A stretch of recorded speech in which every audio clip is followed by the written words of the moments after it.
My name is Matt Alt, and I am crazy about Japanese robots. Actually, more specifically, I'm crazy about Japanese robot toys, which I've been collecting ever since I've been a little kid. This is my collection. Take a look.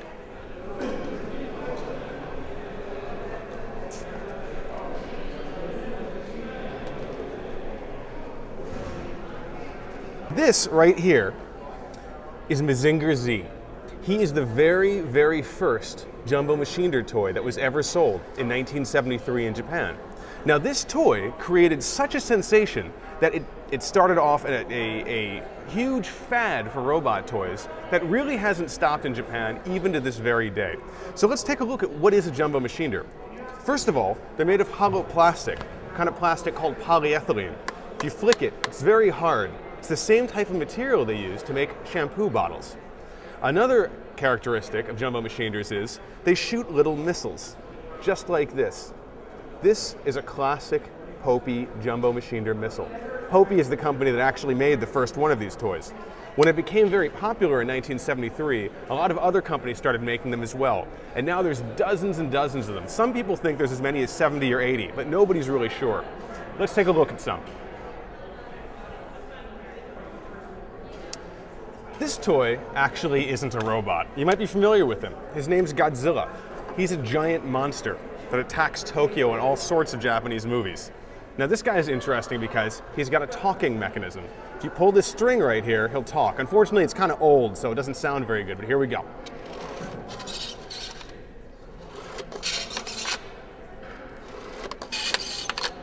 I think if this were new, he would probably sound like he's roaring, but right now, unfortunately, he just sounds like he's squeaking, but he's still one of my favorites.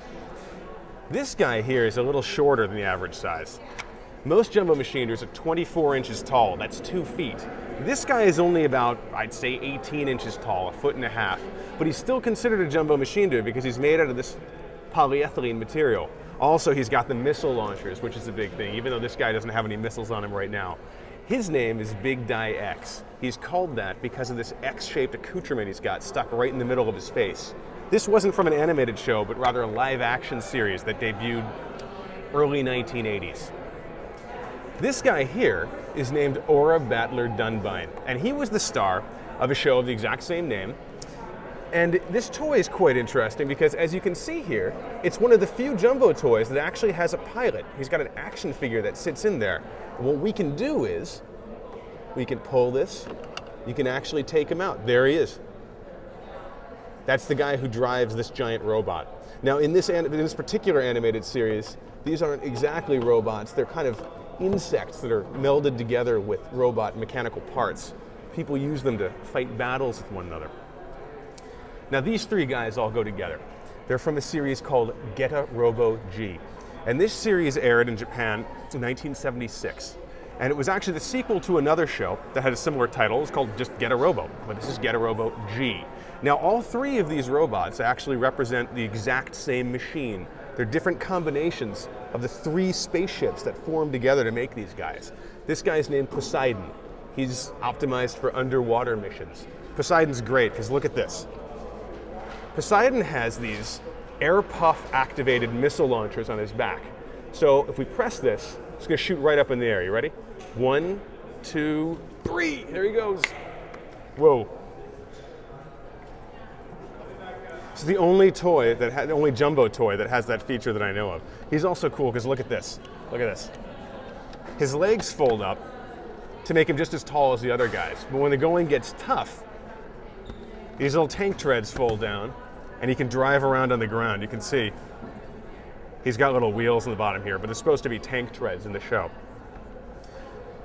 This guy's name is Geta Dragon, and he's supposed to be the guy who flies around in the air on the TV show. So he's got this kind of wing-shaped thing on the back here. His signature weapon are these spinning blades of destruction on his forearms. And he's got this really interesting head. It's kind of like a Statue of Liberty sort of thing going on in bright red. In the show, the pilot is actually sitting right in there. That's supposed to be a window. He'd be right in there. And this is the third aspect of the same robot. When they need to fight on the ground, on land, they form into this combination. He's called Geta Liger. Liger. Lion, tiger, I don't know. But anyway, he's got this beautiful flower-shaped missile launcher on his fist, which fortunately for you is not loaded because it would take your eye out if it was right there. This guy's name is Strider G7, and he's called that because in the TV series, he transforms into 7 different combinations. This is one of them, the giant robot mode. He's particularly large, but he's got this really distinctive all black coloration with just some red highlights. Now, one of the things that really attracted me to these toys as a kid are the little design elements that you see on here. Red is a really common color for them. And also you often see these symbols, emblems on here. What do they mean? I didn't know as a kid. I just appreciated it for the way it looked. And as you can see, this guy's got a head that's almost reminiscent of a sort of, a lot of these are Japanese, but this one almost feels like American Indian or something. It's a very different sort of aesthetic from the other robots. The helmet here has these fins that are very evocative of a Japanese samurai helmet, and that's something you see a lot in these toys. They're based on traditional warriors, samurai, Incans, Aztecs, traditional warrior cultures where you see this sort of design elements going on. This guy is named Zaku, and he's the bad guy from an animated series called Mobile Suit Gundam. Now, Mobile Suit Gundam first aired in Japan in 1979 as an animated series, and it basically changed the face of Japanese animation. Even today, it's one of the most popular Japanese animated shows in existence. It basically made it cool for adults and teenagers to like giant robots because the plot was aimed at a much older audience than the general giant robot TV show. All of these other ones were aimed at little kids, sometimes really little kids, but this show was aimed at young adults, and even today remains popular. And you can see he's got quite a different design aesthetic from the other robots. The weapon he's holding here, this bazooka, is very realistic looking. He's supposed to look like a walking tank or other weapon. In the show, the pilot sits right here in the chest and drives him around. They use him for fighting in space and in all sorts of places. Check it out if you get a chance. Now this guy here is named Godzilla. He's really interesting because he's got this asymmetrical color combination here. His feet are yellow and blue. Now, a lot of times, robots are designed to have a very symmetrical color scheme. They're supposed to look mechanical. They're supposed to look like they walked out of a factory. But this guy has a very different sort of feel. In the show, his legs and his torso actually decouple from one another and turn into their own individual robots. Now, on these big plastic jumbo Machinder toys, you don't have those kind of complicated mechanisms because the sales point was just how big they were, their physical size. So if you got a smaller version of this toy back in the 80s when the show aired, it might transform into a different form. But this guy, his main thing is that he's just big. It's sheer presence. Once again, if you look at the helmet here, his head, very evocative of kind of a samurai motif. These horns here, designed to look very sharp and very strong. And his expression, there's no face really, just this kind of face plate.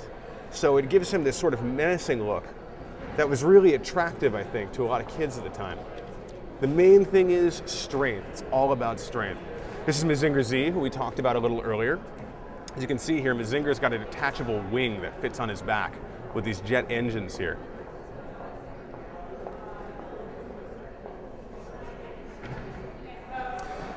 Now this guy's name is God Mars. Now God Mars first came out in 1981. It was an animated series. And in the show, his arms, body, and legs all transformed into different little robots that would all fight on their own. And then when the going got rough, they would combine into this big guy and take down the bad guy together. It's all about teamwork. It's kind of like the Power Rangers that way, which is a show you might be familiar with because it's been on in America before. But at any rate, you can see that's why each one of his limbs has a different color, because basically each part of his body has its own personality. And really, personality is what these toys are all about. Each one looks different. Each one has its own charm points. Some of them look stronger. Some of them look a little bit more animalistic. This guy is another samurai-looking kind of guy, as you can see from these horns on his head. And this is one of my personal favorites. The reason I like this guy is because you have a sort of traditional combination of this sort of samurai motif here, a traditional design element, with something like this. This is like a giant fan blade on here. So you have this combination of old and new, a fusion of past and present, and that's one of the things that I think really makes these very interesting, not only as toys, but as art objects. This, as you can see, is a very different sort of jumbo Machinder, because it's not a robot at all. It's actually a dragon. And if you look at his face, very evocative of the Asian sort of dragons you might see at a Chinese New Year's celebration or other sort of festival like that. Once again, you have this combination of traditional Asian elements with what's obviously a high-tech and modern aesthetic. That sort of design is what the Japanese really excel at, and this is one of the reasons that I became interested in these toys in the first place. Now this guy also has a little trick up his sleeve. There's a little button on his back right here that says push in Japanese.